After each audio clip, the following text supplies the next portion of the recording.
Hey everybody, and welcome back to Sip and Talk. Are you ready to explore all the crazy things that fall from the sky?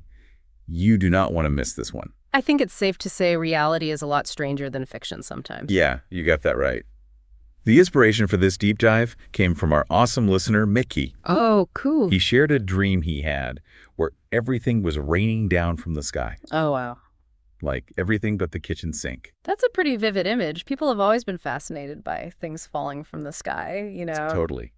Speaking of things falling from the sky, wouldn't it be amazing if red envelopes started raining down? Yeah. I mean, it is Lunar New Year. Uh-huh. Happy Lunar New Year to all of our listeners out there celebrating. That would be a welcome sight.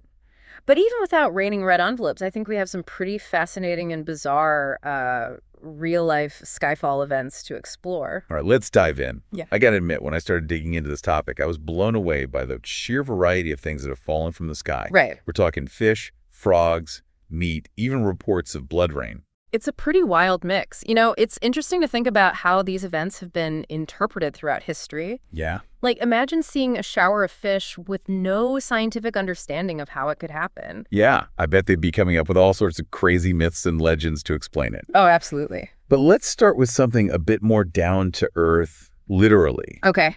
Like, how is it even possible for fish to rain down from the sky? Well, believe it or not, there's a perfectly natural explanation for this. Okay. It all comes down to powerful updrafts, like those you'd find in tornadoes or waterspouts. Oh, okay. These updrafts can be strong enough to lift entire schools of fish or even frogs and other small creatures from their watery homes and carry them for pretty considerable distances. So it's like a giant swirling vacuum cleaner just sucking things up and spitting them out somewhere else. Uh-huh.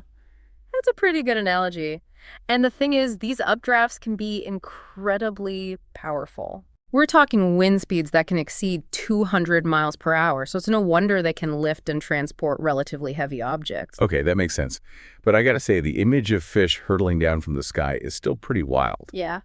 And speaking of wild, what about those stories of meat showers? Is that just a bunch of baloney, or is there something to it? Haha. Well, the meat shower stories are definitely among the more bizarre Skyfall events, but like the fish rain, there are potential explanations that don't involve divine intervention or alien butchers. Okay, I'm all ears laid on me. One of the leading theories points to scavenging birds, particularly vultures. Okay. These birds have a rather unique defense mechanism where they'll vomit their partially digested meals when they feel threatened. Ew, that's gross. Yeah. But I guess if a whole flock of vultures got spooked and decided to upchuck at the same time, it could create a pretty convincing meat shower, right? Exactly. And while it might not be the most appetizing explanation, it's certainly a plausible one. All right, so we've tackled fish and meat, but what about blood rain? Surely that has to be something truly mysterious. Blood rain definitely sounds like something out of a horror movie. Right. And it's no surprise that throughout history, it's been seen as a bad omen or a sign of divine wrath. Yeah, I can't imagine seeing red rain pouring down and thinking, oh, how lovely. Mm-hmm. But is there any scientific explanation for this phenomenon, or is it truly a mystery? Well, like many of these Skyfall events, there are both natural explanations and lingering mysteries. Okay. One of the most common causes of red rain is something called an algae bloom. Algae bloom, what's that? Basically, it's a rapid increase in the population of algae in a body of water, and certain types of algae produce pigments that can turn the water a reddish color. So if those algae get swept up into the atmosphere and then it rains, the water would mix with the algae and come down as red rain. Exactly. It's like nature's version of food coloring. And while it might not be actual blood, it can certainly create a pretty eerie effect. Yeah, it really is amazing how something so simple can create such a dramatic and even unsettling effect. Right. I mean, imagine you're just going about your day and suddenly the sky opens up and it starts raining blood red water. Talk about a bad hair day. Yeah, I think I'd be more concerned about what it meant for the world than my hair. But okay, so algae blooms explain some cases of red rain, but what about the others? The ones where there's no clear explanation, are those just like unsolved mysteries? Well, some of them might be, but there are other theories out there. For example, strong winds can sometimes carry red dust or sand particles high into the atmosphere. And if those particles mix with rain clouds, it could create a reddish downpour. So red rain could be algae dust or something else entirely. I guess that leaves the door open for all sorts of speculation. Exactly. And it's that element of the unknown that I think makes these events so fascinating. Uh-huh. It's a reminder that there are still things out there that we don't fully understand. Speaking of things we don't fully understand, let's talk about those mysterious metal spheres that have been reported falling from the sky. What's the deal with those? Are we talking alien tech here? I knew you were going to go there. The idea of alien artifacts falling from the sky definitely captures the imagination. But before we jump to conclusions, let's consider some of the more earthly explanations. Okay, fair enough. So if it's not aliens, what are these metal spheres? Well, the most likely culprit is space debris. Over the decades, we've launched countless satellites, rockets, and other objects into space.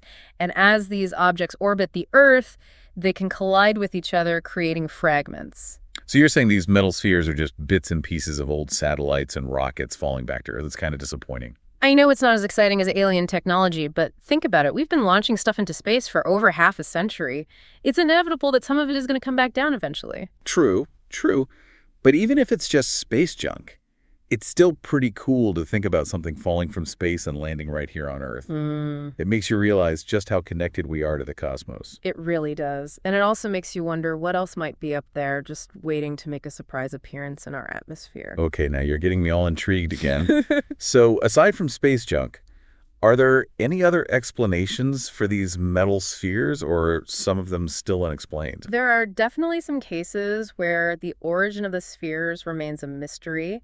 And those are the ones that really fuel the speculation about extraterrestrial origin. Ooh, I love a good mystery. But even if it's not aliens, I think it's awesome that there are still things out there that can baffle us. You know, it keeps things interesting. Absolutely. And it reminds us that there's still so much we don't know about our universe. Okay, so we've talked about things falling down from the sky. Yeah. But what about the possibility of things falling up from the Earth? Now that's an interesting thought. I'm not sure I'm following you. Well, think about it. We've got all this talk about meteor showers and space debris. But what if, in the future, we could control what falls from the sky? You mean like manipulating the weather? Exactly. Like, what if we could make it rain in drought-stricken areas? Or even prevent hurricanes from forming? That's definitely a fascinating idea. It's something that scientists have been researching for decades. But it's still a long way from becoming a reality. But I guess it's not entirely outside the realm of possibility. Right. And imagine the possibilities. We could use this technology to help people in need combat climate change.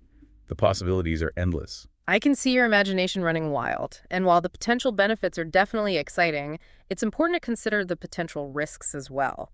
Manipulating the weather is a complex and delicate process. Yeah, I guess messing with Mother Nature can have some unintended consequences. Exactly. We need to be very careful and think things through very thoroughly before we start playing God with the weather. Good point. But, okay, let's say we do figure out how to control the weather. What else could we make fall from the sky? Well, besides the obvious things like rain and snow, we could potentially deliver aid and supplies to disaster zones or remote areas. Oh, yeah, that's a great idea. Imagine being able to airdrop food, water, and medicine directly to people who need it most. It could save countless lives. Absolutely, and it would make humanitarian aid efforts much more efficient and effective. I can totally see it now. Instead of waiting for trucks to navigate dangerous roads, we could just have a fleet of drones dropping off supplies from the sky.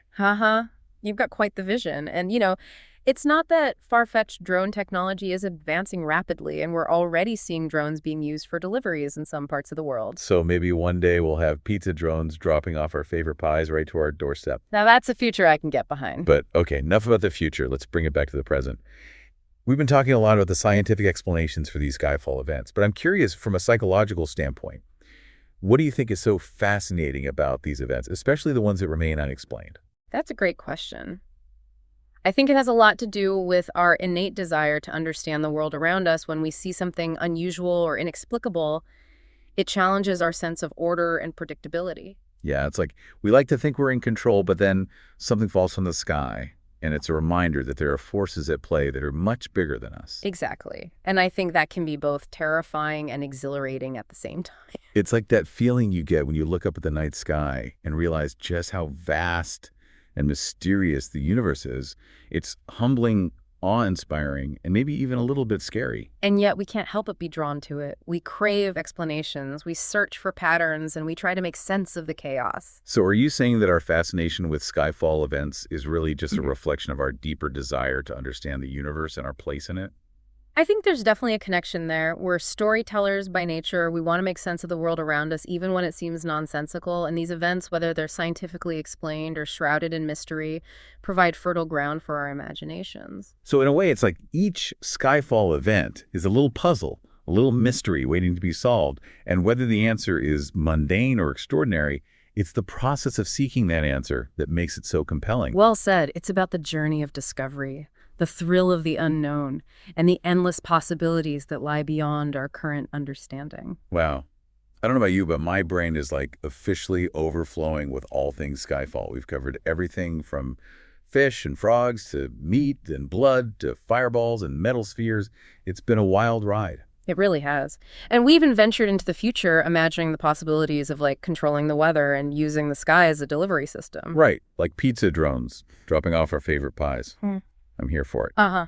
But even with all the science and speculation, I think what stuck with me most is the sheer sense of wonder that surrounds these events. I totally agree. Whether it's a meteor streaking across the night sky or a sudden downpour of fish, these events remind us that there are forces at play that are far beyond our control. It's humbling, isn't it? No matter how much we learn or how advanced our technology becomes, nature always has a way of surprising us. It really does, and I think that's a good thing. It keeps us curious, keeps us questioning, and keeps us looking up. Exactly. And speaking of looking up, I had to give a huge shout out to our listener, Micky, whose dream about all sorts of crazy stuff falling from the sky inspired this whole deep dive. Thanks for the awesome idea, Micky. Yes, thank you, Micky. Your dream sparked a truly fascinating conversation. Absolutely. And for all our listeners who want to keep the adventure going, be sure to check out Micky's YouTube channel, Mickytolife. He's got incredible travel vlogs, whiskey reviews, and all sorts of fun content that will definitely keep your sense of wonder alive. That sounds awesome. I'll have to check it out. So as we wrap up our deep dive into the world of Skyfall, I want to leave you with this thought the next time you're outside. Take a moment to look up at the sky. Really. Look and remember that above us lies a vast and mysterious universe full of wonders and possibilities that we're only just beginning to understand. Yeah, keep that sense of curiosity alive, folks, because you never know what amazing things you might discover, whether it's falling from the sky or hiding right in front of you. Well said. That's it for this episode of The Deep Dive. Until next time, keep exploring, keep questioning, and keep looking up.